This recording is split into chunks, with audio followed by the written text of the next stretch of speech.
સ્વાગત છે મિત્રો આપ સૌનું આપણી પોતાની યુટ્યુબ ચેનલ ઇઝી રસોઈ ડાયરીઝમાં। આજે આપણે બનાવીશું ગુજરાતી દાળ ઢોકળી। દાળ ઢોકળી બનાવવા માટે મેં અહીંયા આશરે 1 વાટકી જેટલી તુવેરની દાળ લીધી છે અને તુવેરની દાળને મેં 3 થી 4 વાર ચોખ્ખા પાણીથી સારી રીતે ધોઈ લીધી છે। દાળને ધોયા બાદ આપણે કુકરમાં આશરે 2 થી 2.5 ગ્લાસ જેટલું પાણી ઉમેરીને દાળને બાફવા માટે મૂકી દઈશું। મેં અહીંયા 3 થી 4 સીટી થવા દીધી છે। ત્યારબાદ આપણે કુકરનું ઢાંકણ ખોલીને ચેક કરી લઈશું।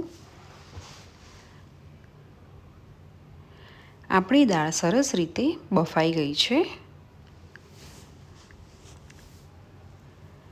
હવે આપણે એકવાર ચમચાની મદદથી હલાવીને ફરીથી ચેક કરી લઈશું। આપણે જોઈ શકીએ છીએ કે આપણી દાળ સરસ રીતે બફાઈ ગઈ છે। હવે આપણે એમાં 1 ટામેટું અને 1 લીલું મરચું ઉમેરીશું। જો આપણે વધારે તીખું ન ખાતા હો તો લીલું મરચું ન નાખીએ તો પણ ચાલે।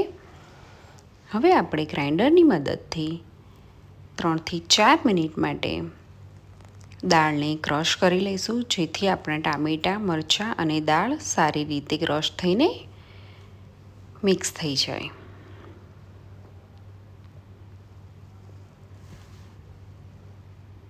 આપણી દાળ સરસ રીતે ક્રશ થઈ ગઈ છે। હવે આપણે 1 ટુકડો આદુનો લઈને છીણીને ઉમેરીશું। ત્યારબાદ આપણે 1 ચમચી જેટલું લાલ મરચું પાવડર, આશરે અડધી ચમચી જેટલી હળદર તેમજ સ્વાદ અનુસાર મીઠું ઉમેરીશું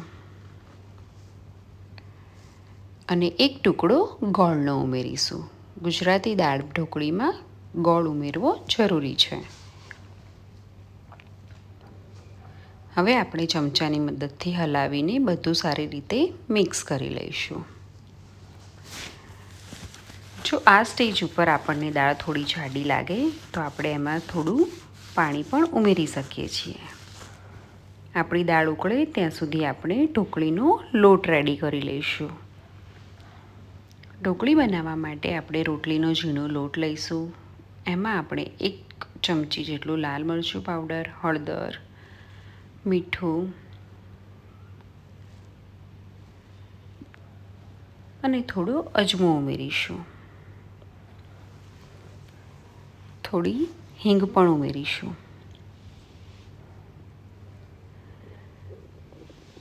ત્યારબાદ આપણે આશરે 2 ટેબલસ્પૂન જેટલું મોવણ માટે તેલ ઉમેરીશું અને બધું જ હાથની મદદથી આપણે મિક્સ કરી લઈશું। બધું જ સારી રીતે મિક્સ થઈ જાય એ બાદ આપણે થોડું થોડું કરીને પાણી ઉમેરીને લોટને સારી રીતે બાંધી લઈશું। આપણો લોટ બહુ કઠણ પણ નહીં અને બહુ ઢીલો પણ નહીં, એ રીતે આપણે બાંધી લઈશું। આપણે વિડીયોમાં જોઈ શકીએ છીએ એ પ્રમાણેનો આપણે લોટ બાંધી લઈશું।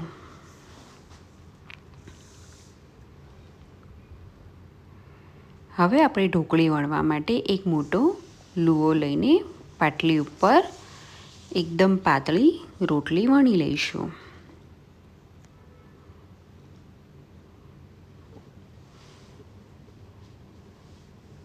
રોટલી સરસ આપણે પાતળી વણવાની છે, જેથી આપણી ઢોકળી સરસ ચડી જાય। રોટલી વણાઈ ગયા પછી આપણે એને ઢોકળીના શેપમાં કટ કરી લઈશું।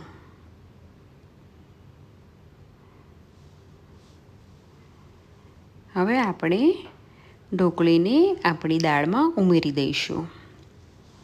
ત્યારબાદ આપણે વઘાર માટે આશરે 2 ટેબલસ્પૂન જેટલું તેલ લઈશું અને અડધી ટેબલસ્પૂન જેટલું એમાં રાઈ ઉમેરીશું। રાઈ ફૂટવા લાગે એ પછી આપણે એમાં જીરું ઉમેરીશું, થોડી હિંગ અને મીઠો લીમડો ઉમેરીશું। હવે આપણે વઘારને આપણી દાળ ઢોકળીમાં એડ કરી દઈશું। અને ફરીથી 5 મિનિટ માટે આપણે ઉકળવા દઈશું. તો આપણે જોઈ શકીએ છીએ કે આપણી દાળ ઢોકળી તૈયાર થઈ ગઈ છે. હવે આપણે એક સર્વિંગ પ્લેટમાં આપણી દાળ ઢોકળી કાઢી લઈશું. તો તૈયાર છે આપણી સરસ મજાની ગુજરાતી ખાટી મીઠી દાળ ઢોકળી. એને આપણે ઉપરથી લીંબુ તેમજ કોથમીરથી ગાર્નિશ કરીશું.